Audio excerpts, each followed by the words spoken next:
Hello and welcome to episode 2 of the Big Bash Show for the 2011-2012 KFC T20 Big Bash League season. My name is Shura Taft, and on this show we're going to be tackling all the big issues to do with the Big Bash. We're going to get you guys, the fans at home, involved and have a little bit of fun along the way while we do it. But I'd like to introduce you to my co-host for the show from The Age. It's Mr. Jesse Hogan. Jesse, welcome. And round one's off and running, some big results, both Melbourne teams losing and Sydney teams winning.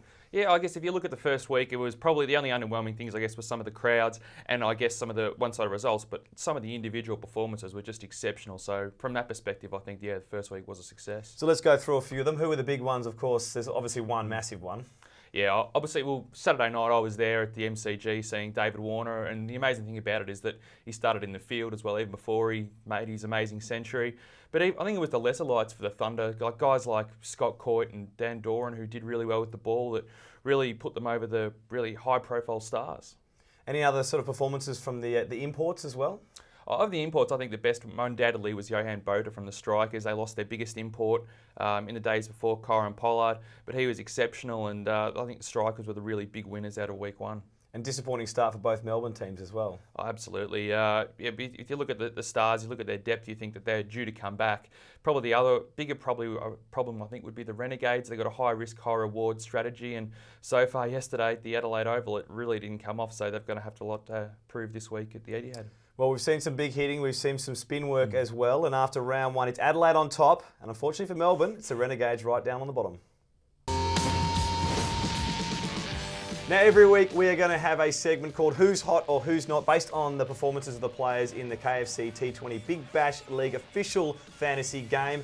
And this week, the hot player we're going to start with is a man who smashed 102 not out, and that is David Warner. Jesse, how good was he?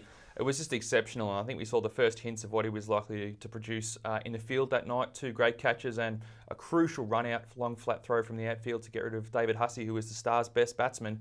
And from there, once he had a bat, it was just typically extraordinary from him. I was lucky enough to be down in Hobart about a week ago, seeing him make his debut make his maiden Test century.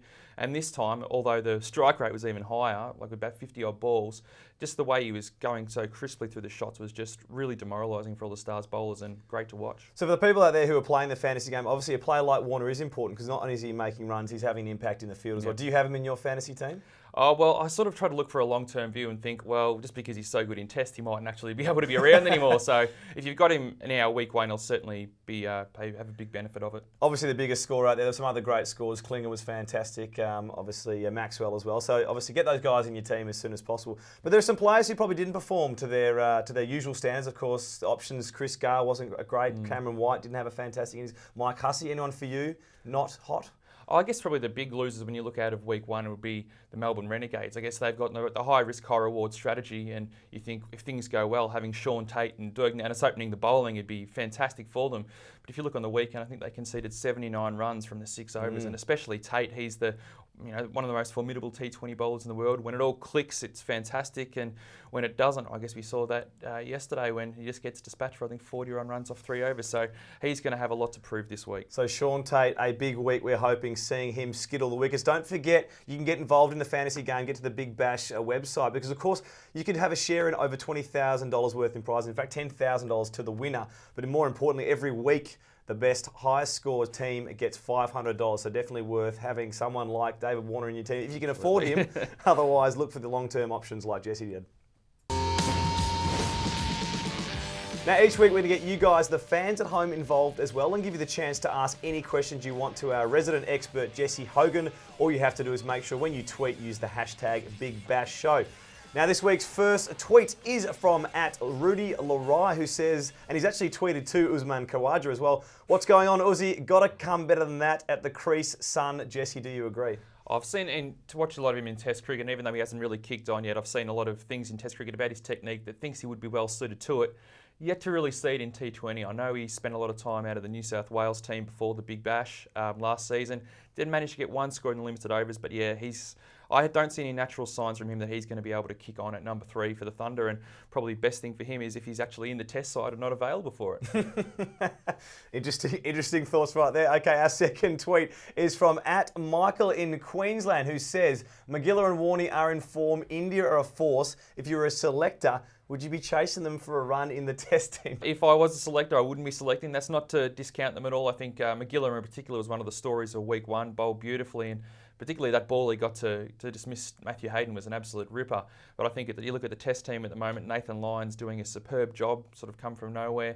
And while both McGilla and Warne didn't look out of place in week 1 of the BBL, I think I'd be sticking with them in the coloured clothes and not the whites. Well, let's be honest, McGilla probably the most unlucky man in Test cricket in history, because he'd be playing a lot more games had Warney not been around. Interesting to see how he would have gone if T20 was around when he was back then. But of course, as you said, it's great to see them having a run around. Probably not for the test team now. We wish the best for Nathan Lyon. Remember, if you want to tweet any questions for Jesse to answer, remember when you do your tweet, #BigBashShow. Well, that's it for this week's show. Got to thank our resident expert, Jesse. Thanks for coming in. No worries. See you soon. Looking forward to the next round of games. Make sure you get along to the KFC 2020 Big Bash. The next games are Brisbane Heat taking on the Melbourne Stars at the Gabba. That's on December 20. Then the Hobart Hurricanes taking on the Sydney Sixers at Blundstone Arena on December 21. Should be a cracker. Melbourne Renegades want to get off to a good start after losing their first game against the Perth Scorchers. That's at Etihad Stadium on the 22nd of December.